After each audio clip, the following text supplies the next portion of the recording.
Welcome everybody to the next video of Dead by Daylight. My name is Cubeproductions. Today we're looking at the Skull Merchant design preview. Before the video starts, make sure you like, comment, and subscribe if you enjoy the video, and you also make sure you put comments about your opinion on the design preview, and also make sure you check the Discord server out by joining it in the link in the description. But anyway, let's get straight to the design previews. I can show y'all what Behavior wants to try to do and with Skull Merchant, and why I disagree and agree with certain points, and what I what I want them to change in the future.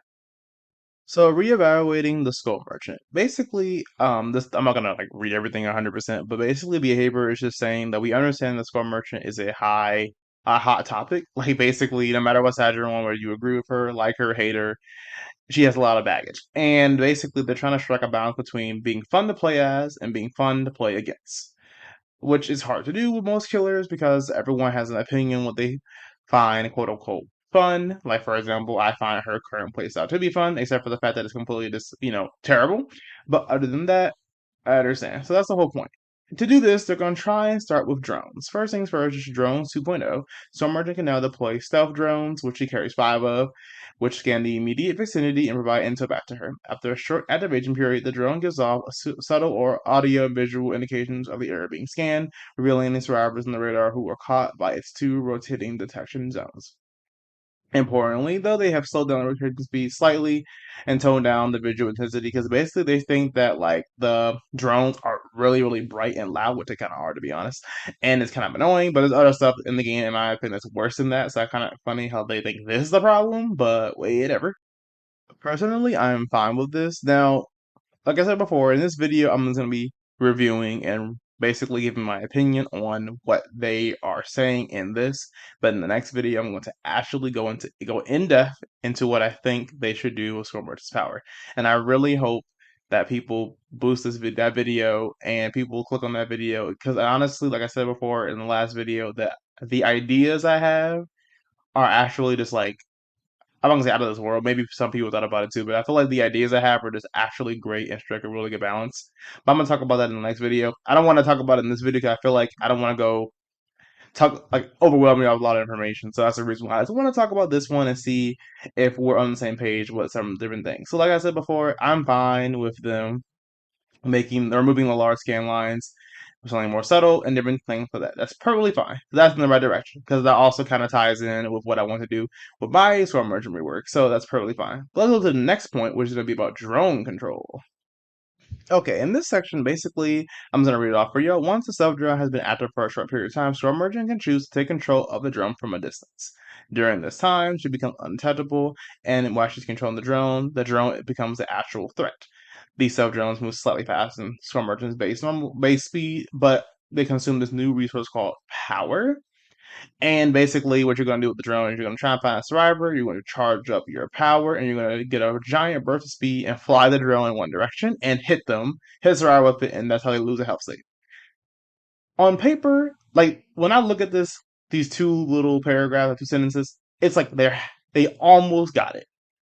The first part where Skull Merchant can basically take control of one of her drones, and basically the drone becomes the primary threat. I love that. That's literally how my rework will be in the next video that I'm talk about, and I think it's a great idea.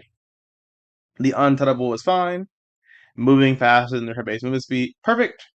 And basically, this is a really good change because of the fact that it rewards skill expression and it requires more mechanical gameplay compared to this throw a drone in the loop and pray I can actually down survivors with this terrible drone, which is how normally her games go, because sadly that's how all submergers can do. So yes.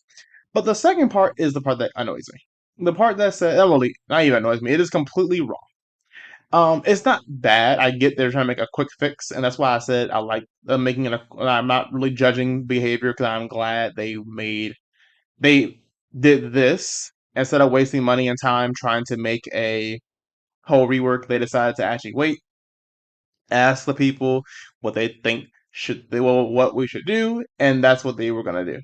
As you can see, though, hitting Stroud with a drone propulsion will cause them to lose health state.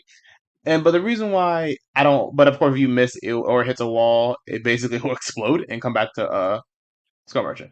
The problem with this is the fact that this completely goes against Skull Merchant's whole core design of being a trap killer.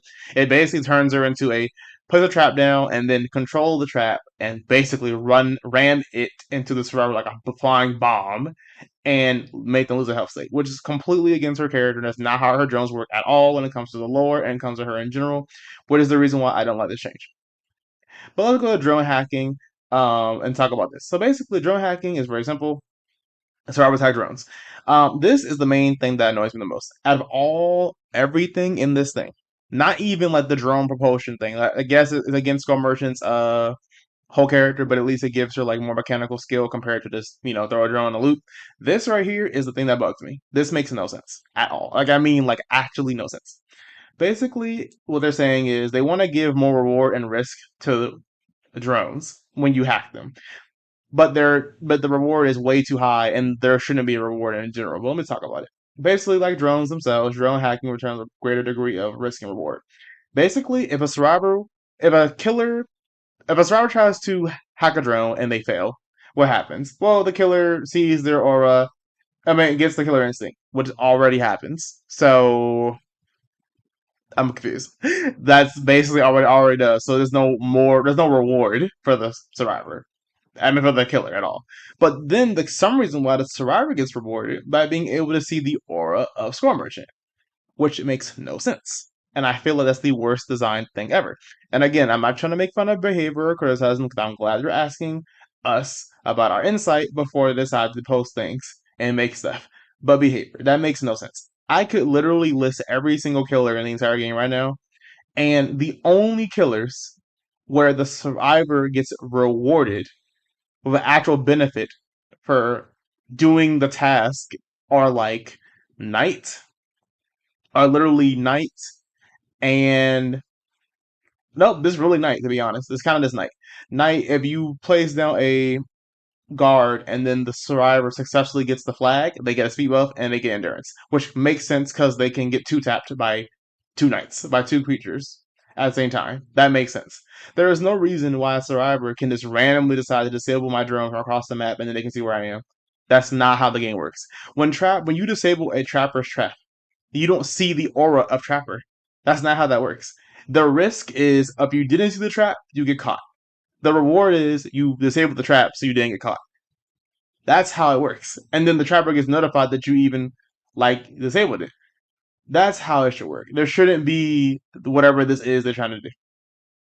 And the list goes on. When you get a bear trap off your head when you're fighting against the pig, you don't get rewarded by seeing the pig's aura. The reward for getting the bear trap off your head is not dying. The risk is you have to go across the entire map while the killer is trying to find you at one of the locations that you can get the bear trap off of. That's the risk. The reward is living.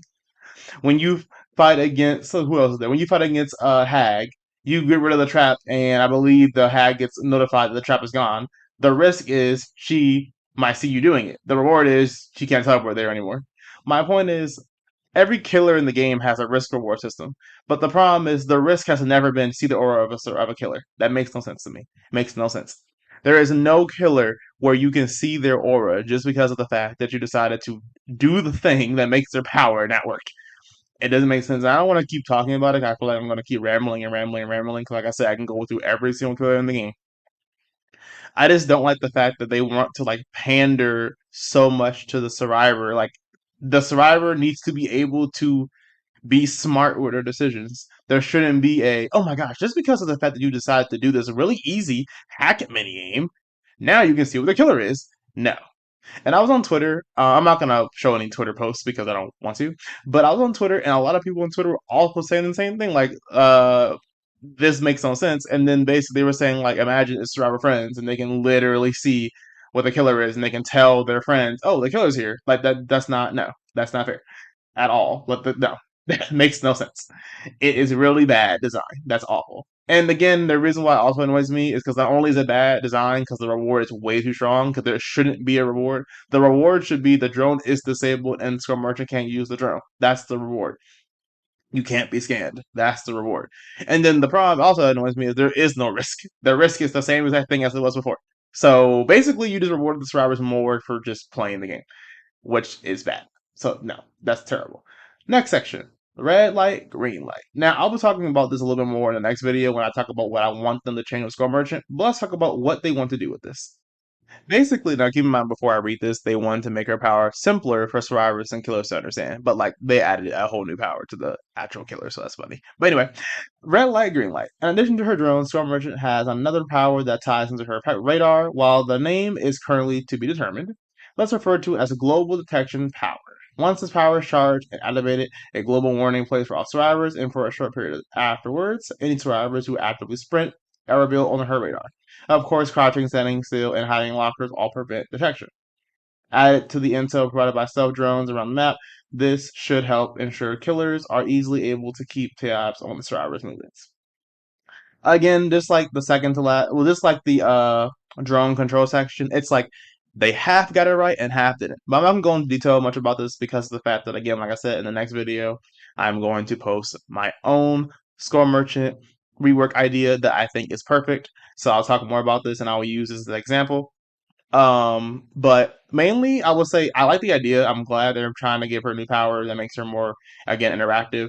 But I don't think it should be the power. It shouldn't be countered by them standing still. And if anything, to be honest, it should just see the aura of everyone, and we'll see the real location of every single person, not the aura. Because if it has to charge, meaning it takes a lot of time, like kind of like how Doctor's Charge works, or how Nightfall. The best example, in my opinion, would be Nightfall. How Nightfall works with the Dredge. It's gonna be meaning like it's inevitable. It's gonna happen, but it's still counterable. Even though the Dredge Nightfall is like really, really strong, but it's the strongest part about him, honestly.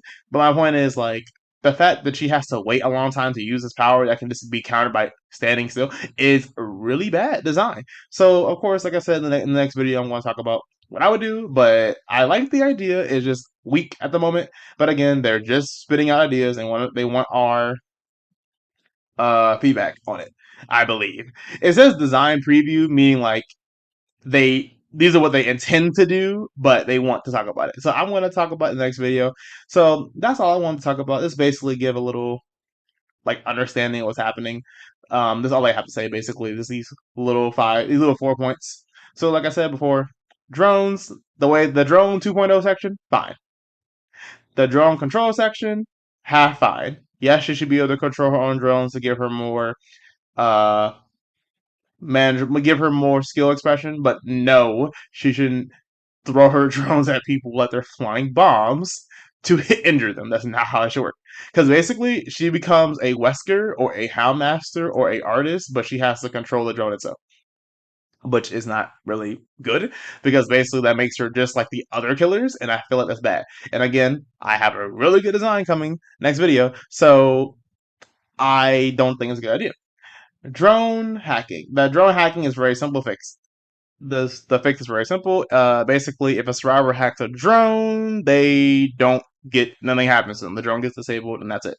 They're very simple. The risk is they mess it up, they get killer instinct, and the killer sees their location on the radar and also sees it through the killer instinct. That's the risk if they mess it up. But because the minigame is literally so easy, you just go left, up, left, up, left, or you go follow the arrows, whatever it is. There shouldn't be a reward for doing the thing that counters the killer. That makes no sense. The reward is that you counter the killer's power. That's the reward. So I don't know why. And again, like I said earlier, there's no reason why the survivor should be rewarded for doing the thing that counters the killer, but behavior. And then the risk, like I said, I'm fine with just they show up on the radar and they also get killer instinct. Very simple. Like that's all I got to do. Because again, they're getting rid of claw traps, hindered, haste, all that stuff. In my design, I will be showing y'all what I want to do, and I will be adding some of that stuff there. But they want to try and get rid of all these small bonus effects that she gets because of the fact that it's overwhelming, apparently, to survivors, and also it's just too much for the killer, and this makes her too hard to understand. But in my opinion, she's not really hard to understand. But yes. And then lastly, we have red light, green light. Really good idea, actually. Really good idea. Behavior. I love y'all. But this we gotta work on a little bit more. But that's all it really is. Like it shouldn't be countered by standing still for a power that takes like probably like a minute to charge. Like that's too much. It's gonna be like my best thought. Not my best thought, but when I think about it again, I think about it like it's gonna be something like Nightfall, where it takes like it takes a long time to get it, but you can charge it up faster by doing certain actions. But I also feel like it's gonna, but then also I feel like it's gonna be like Oh Trickster, where it takes them a super long time to get main event, but then you almost never use main event because of the fact that it wasn't good and it only lasted for like 5 seconds once you finally got it, and it was like garbage. But or it's gonna be something like uh how main event it is now, where you can get it really fast and then you can use it. Or it's gonna be, but obviously it says over what's it called? But it also it says over a long period of time, it will happen. So probably not gonna be like that. Or it might be like who knows the doctor, and you just get it over like already 40 seconds or whatever it is. You can use it. I don't know. Either way, I like the idea about it, but it just needs to be fixed, and I will fix it in the next video. But speaking of that, this is all I want to say about this. Again, leave your comments and tell me what you think about these changes and how bad they are, and or what you agree or disagree with. I've already said what I think. Very simple. Again, wasn't being rude, just giving my opinion. If you enjoyed the video, make sure you like, comment, and subscribe. Make sure you also join the Discord server, link in the description. Please stay tuned for the next video where I will go in depth about what I want to do with Score Merchant and the changes. I also will be changing her add-ons too and different things like that. Anyway, I'll see y'all then. Have a nice day.